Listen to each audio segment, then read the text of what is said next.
با درود به بینندگان عزیز، سرخط رویدادهاست. منظورتان از استودیوی مرکزی رادیو زودی. امروز 19 اکتبر از آن خواهیم گفت. در حالی که در دوشنبه رسما موسم نوی گرمیدهی آغاز یافت، ساکنان منطقه‌های دیگر همانا از کمبود برق شکایت دارند. رئیس جمهور پیشین افغانستان برای به رسمیت شناختن طالبان انتخابات را پیشنهاد کرده است. دادخواهی نزدیکان یک ساکن فیض‌آباد جسدش با 26 ضرب کار پیدا شده از امام علی رحمان و مراجعه سفارت تاجیکستان در روسیه و مهاجران تاجیک. نمایندگی کمیسیون اولی سازمان ملل در امور پناهندگان میگوید در تاجیکستان تقریباً 13700 پناهجو زندگی میکنند و نصفی از آنها امسال به کشور آمدند.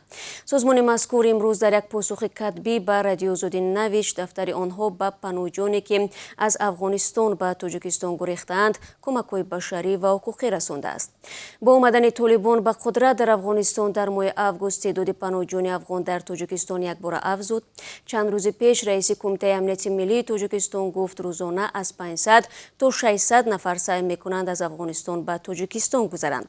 حکومت گفته است کشور توان قبول پناهجویان زیاد را ندارد و از این رو صدها فراری را دیگر باره به افغانستان بازپس فرستاده است. از دیروز رسما در شهر دوشنبه انتقال گرمیدهی آغاز یافت. بنا به اطلاع شرکت برق توجیک، حالا دکخانه‌ها در غرب و شرق به استفاده داده شدند.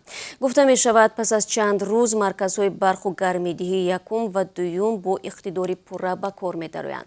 مرکز برق و گرمیدهی دو با انگشت کار کرده در موسم امسال به گفته مقامات حدود 820,000 تن این نوع سوزشواری در انبارها ذخیره شده است. مرکز برق و گرمیدهی یکم با گاز که از ازبکستان وارد می شود کار می کند.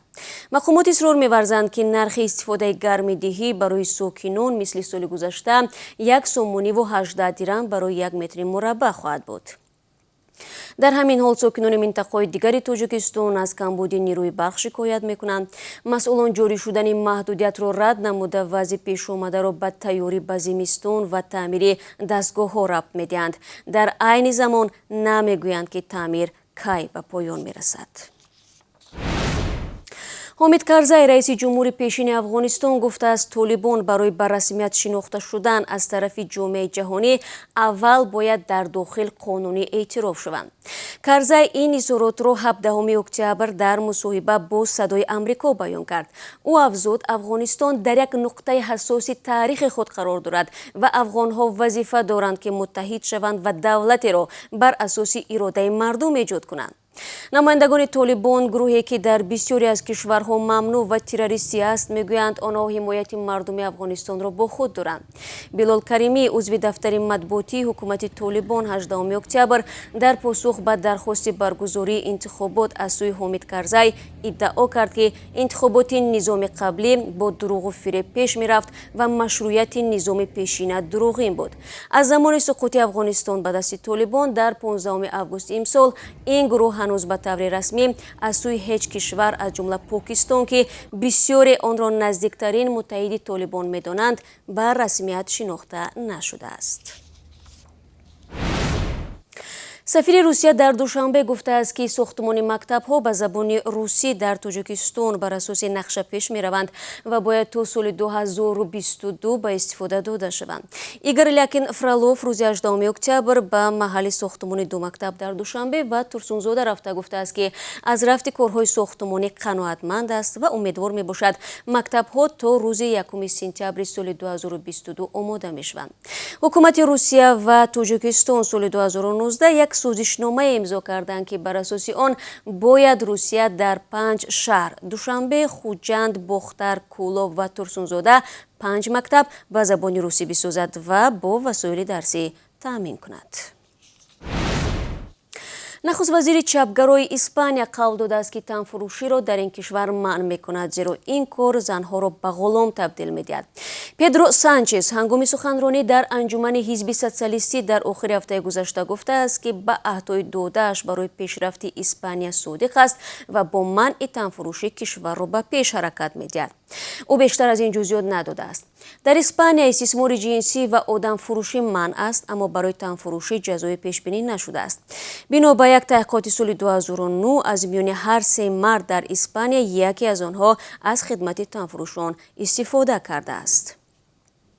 телевизиони BBC гузориш дода аст ки тахмин меравад дар ин кишвар 300,000 зан ба танфурӯшӣ машғул мебошанд. ҳомиёни ҳуқуқи зан мегӯянд ки танфурӯшӣ ба қочоқи занон ва истисмори ҷинсии онҳо мусоидат мекунад. полисии Испания танҳо дар соли 2019 тақрибан 900 занро ки гурӯҳҳои ҷиноӣ истисмори ҷинсӣ мекарданд аз дасти онҳо раҳо кардааст.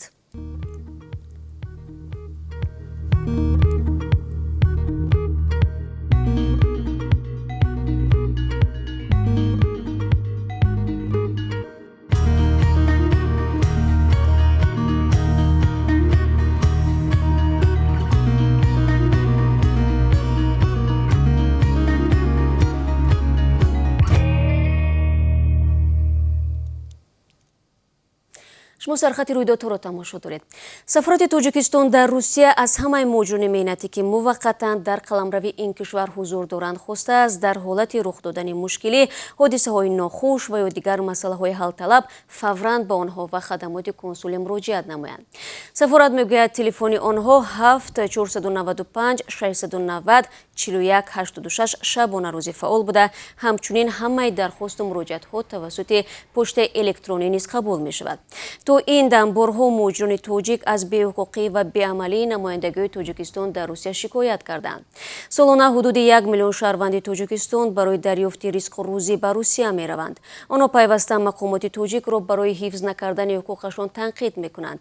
вале мақомот ҳамеша гуфтанд то ҳадди имкон ба муҳоҷирон кӯмак мерасонанд ва маҳз бо дахолати онҳо чанд дафъа пули муҳоҷирон аз корфармоён рӯёнда шуд.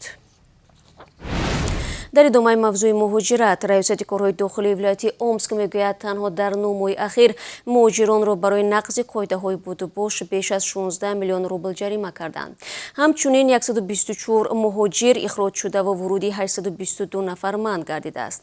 ба қавли манбаъ дар ин давра ба вилояти Омск беш аз 250 000 шаҳрвандони хориҷӣ омаданд. ҳудуди 30 000 онҳо бинобар маҳдудияти коронавирус ба ватани худ бозгаштан наметавонанд.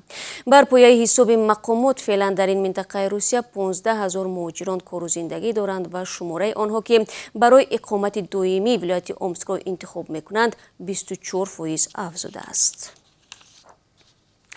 пайвандони Манураи Абдуфатто, ҷавонзане ки ҷасадаш дар моҳи июни имсол бо 26 зарби корд пайдо шуда буд, барои додхоҳӣ ба президенти Тоҷикистон муроҷиат карданд. ба қавли хабаргузории Азия Плюс, дар номае ки онҳо ба унвони раиси ҷумҳур навиштанд, хоста шудааст муфаттиши парванда аз прокуратураи ноҳияи Файзобод аз баррасии парванда озод шуда, санҷиши минбаъдару муфаттишони прокуратураи генералии Тоҷикистон пеш баранд. ба иддаои онҳо бо айби муфаттиш гумонбарони ҳодиса дастгир ва ҷазо нагирифтанд ва ҳатто яке аз онҳо ба хориҷи кишвар рафтааст. достонии ноҳияи Файзобод марги ин занро худкушӣ меномад. наздикон бовар доранд ки бо эҳтимоли зиёд ин занро куштанд.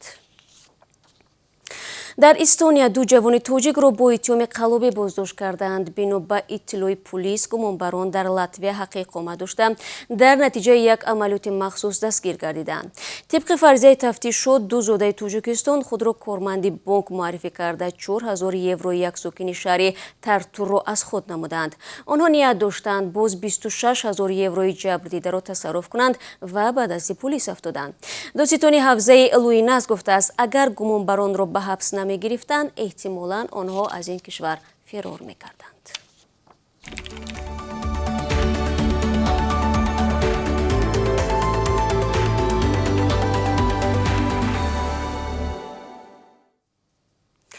чин барои фароҳам кардани заминҳои техникӣ ва иқтисодии сохтмони роҳ дар шарқи Тоҷикистон 800 миллион юан муодили 125 миллион доллар ҷудо мекунад.